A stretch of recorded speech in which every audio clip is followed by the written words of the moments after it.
미분양이 14,000호였는데 2년 만에 이게 다 팔렸어요. 예, 어마어마하죠.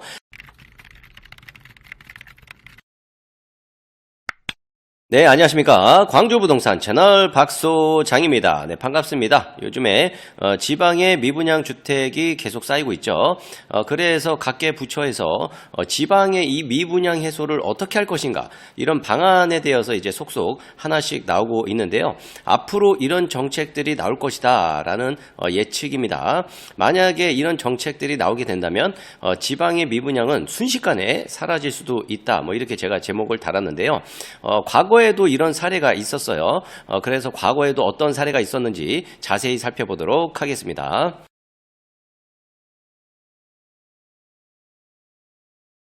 자료 살펴보도록 하겠습니다. 이 영상은 제가 작년에 24년 3월 12일 날 올려드렸던 영상입니다. 2024년 전망 핵심은 이것, 앞으로 다가올 미래 잘 알고 대처하자. 뭐냐면 미분양 주택 해소 방안에 대한 국토연구원의 자료를 통해서 이렇게 좀 살펴봤던 시간이었죠. 작년에는 사람들이 이게 과연 현실적으로 이런 정책들이 만들어질까? 이런 생각을 했는데 점점 이런 시간들이 좀 다가오고 있는 것 같습니다. 그래서 작년에 제가 뭐라 그랬냐면 여기 미분양 주택 변동 원인과 대응 방향 연구 해갖고 국토연구원에서 연구한 자료들 가지고 제가 설명을 드렸었는데요. 작년이니까는 그때 당시에 미분양 주택이 7만 호가 이제 넘어가던 시절이었어요. 그런데 이 연구 자료가 이때 당시에 미분양이 엄청나게 쌓였었던 적이 있었잖아요. 2008년도부터 2010년도 요때 이때 대응 전략이 있었어요. 그래서 그런 대응 전략들이 뭐가 있는지, 그래서 현재 시장에 이런 것들이 효과가 있을지에 대한 연구입니다. 이렇게 좀 생각하시면 될 것 같고, 그리고 작년에 뭐 한 6만 4천 호 이렇게 올랐다가 조금 올랐다가 또 떨어졌다가 지금 또 다시 7만 호 정도 이렇게 찍고 있습니다. 그래서 시장에서는 현재 10만 호 정도 미분양 주택이 있을 것이다라고 추정을 하고 있죠. 왜냐면은 지금 현재 7만 호지만은 아직 수치에 잡히지 않은 주택들도 있기 때문에 한 10만 원 정도 이렇게 추정한다, 이렇게 지금 생각을 하고 있죠. 그래서 제가 한 가지 표로 이렇게 좀 보여드리려고 정리를 해봤는데요.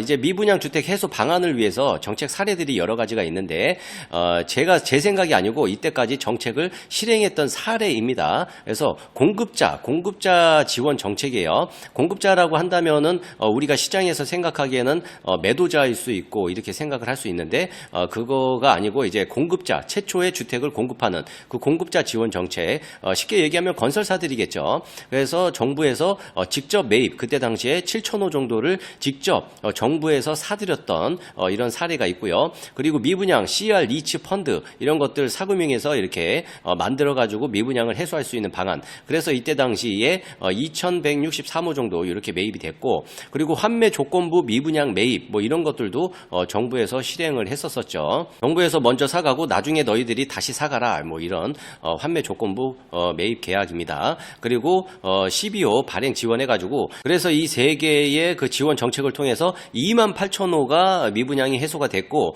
그리고 이렇게 자금을 조달해가지고 건설사들이 안정적으로 분양 시장을 할 수 있게 이렇게 지원을 했습니다. 그리고 중요한 거는 이제 플러스 또 어떤 정책이 있었냐면 수요자 지원 정책. 이제 실질적으로 이게 정부에서 이 미분양이나 이런 거를 사주지만 결국에는 민간에서 사줘야 효과가 제일 크지 않겠습니까? 그래서 그때 당시에 양도세 감면, 취득세 감면, 그리고 주택 금융 지원 정책 자금을 통해서 금리를 굉장히 낮은 상품으로 이렇게 발간해가지고 수요자들 증진시키는 그런 정책들을 폈다. 이렇게 좀 이해하시면 될 것 같아요. 깔끔하죠? 지금 제가 보여드린 이것이 미분양 해소 방안에 대한 정책이다. 어렵지 않죠? 그래서 이게 사실 굉장히 제일 중요할 것 같아요. 시장에서는 이거는 시장에서 분양권 사고 뭐 이런 사람들이 별로 이제 체감을 못하지만 직접적으로 체감할 수 있는 거는 이거다. 왜냐면 바로 내 세금을 깎아주니까. 그리고 요즘에 취득세 굉장히 이것 때문에 다주택자들이 접근하기 굉장히 어렵죠. 그래서 이제 시장에서는 이런 것들이 좀 시그널이 굉장히 클 것 같아요. 이거는 말 그대로 다주택자 대응 전력의 성격이 굉장히 강하기 때문에 이 정책이 언제 나오는지가 굉장히 중요한 거죠. 그래서 이 연구 자료 살펴보시면요. 미분양 주택의 증가 위험 가능성이 있으므로 선제적 대응을 해야 된다. 왜냐면은 신고 의무가 없어서 과소 추정 가능성이 있기 때문에 이것보다 실질적으로 더 많기 때문에 우리가 항상 선제적으로 이 시장을 대응을 해야 된다. 뭐 이런 내용입니다. 그래서 일단 첫 번째 관심 단계가 있고요. 이거는 64,000호 이상일 때 관심 단계입니다. 그리고 그 다음에는 위험 진입 단계 99,000호 이상. 지금 한 10만 원 정도 예측이 된다고 하잖아요. 그래서 지금 위험 진입 단계에 지금 현재 시장이 나와 있다. 이렇게 이해하시면 될 것 같아요. 그래서 이때는 취득세 감면, 양도세 감면 등 수요자 지원 정책과 공공 정책이 같이 가야 된다. 뭐 이렇게 대응을 해야 된다라는 연구 결과고요. 그리고 방금은 위험 진입 단계인데 여기는 위험이 이제 발생이 된 단계. 전국이 13만 4천호 이상 이렇게 나왔을 때는 전폭적인 지원을 아끼지 않고 모든 지원 정책을 다 펴야 된다. 뭐 이런 내용입니다. 어렵지 않죠. 요거는 패스하고요. 그래서 이런 정책들이 과거에 어떤 효과를 거쳤는지에 대한 내용입니다. 여기 보시면은 정부 정책과 미분양 주택의 추이 이렇게 돼 있죠. 이렇게 지금 표시된 것이 정책을 발표했고 실행했었던 이 시간입니다. 이때는 취득세 감면이 있었죠. 2008년 6월부터 2011년 4월까지 취득세 감면, 그리고 양도세 감면이 2009년도부터 2013년도까지 거의 한 4년에서 5년간 이렇게 실행이 됐습니다. 그래서 이때 당시에 이렇게 진행이 되면서 미분양 주택이 어떻게 줄어들었는지에 대한 지표죠. 이렇게 올라갔다가 16만 호가 넘어갔었어요. 이때 당시에 16만 호가 넘어갔었는데 이렇게 그 정책을 펴니까는 실질적으로 미분양 주택이 급속도로 감속을 했더라는 이런 지표입니다. 과거에 대한 지표가 이렇게 연구 자료를 통해서 나와 있습니다.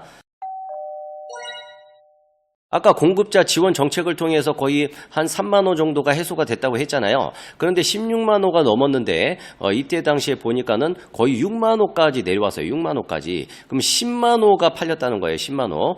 수요자 지원 정책을 통해서 7만 호 정도가 이게 해소가 됐다. 공급자 지원 정책에서 3만, 그리고 수요자 지원 정책에서 7만 호가 매입이 됐더라라는 내용입니다.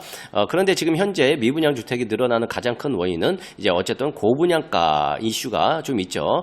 그런데 이제 전국적으로 보면 이렇고, 특히 지방 광역시가 이런 현상들이 도드라지게 나타나더라. 아파트 실거래가 지수는 이렇게 떨어지고 있는데 분양가는 이렇게 올라가더라. 이게 가격에 대한 차이가 아니고 지수에 대한 이야기입니다. 지수. 어쨌든 심리적인 지수가 이렇게 갭이 커졌기 때문에 그래서 미분양이 지금 계속해서 정체가 되고 있다. 적체가 되고 있다. 뭐 이런 설명입니다. 그래서 이제 일반 가구와 중개업소한테 어떤 정책을 폈을 때 이 미분양 해소가 효과가 있을까에 대해서 물어봤습니다. 근데 여기 보면 오렌지색이죠. 오렌지색이 아까 보시면은 이제 그 공급자 지원 정책 말고 수요자 지원 정책, 직접적으로 양도세, 취득세, 그리고 이제 대출 금리를 낮춰주고 뭐 이런 것들, 이런 것들이 효과가 제일 클 것이다라고 응답한 세대가 일반 가구에서 70%, 그리고 중개업소에서 76%. 제가 생각하기에도 수요자를 직접적으로 지원해주는 것이 미분양 해소하는데 굉장히 큰 도움이 되지 않을까 이렇게 좀 생각이 듭니다. 이런 것들이 정부 정책을 통해서 계속 이루어져야 되는 이유를 설명을 하고 있는데, 이제 미분양이 쌓이게 된다면은 전체적인 건설 업계도 어렵고, 그리고 내수 경제 침체도 굉장히 심하게 오기 때문에 이런 것들 때문에 어쩔 수 없이 이런 정책들을 펴야 된다라는 이제 설명입니다.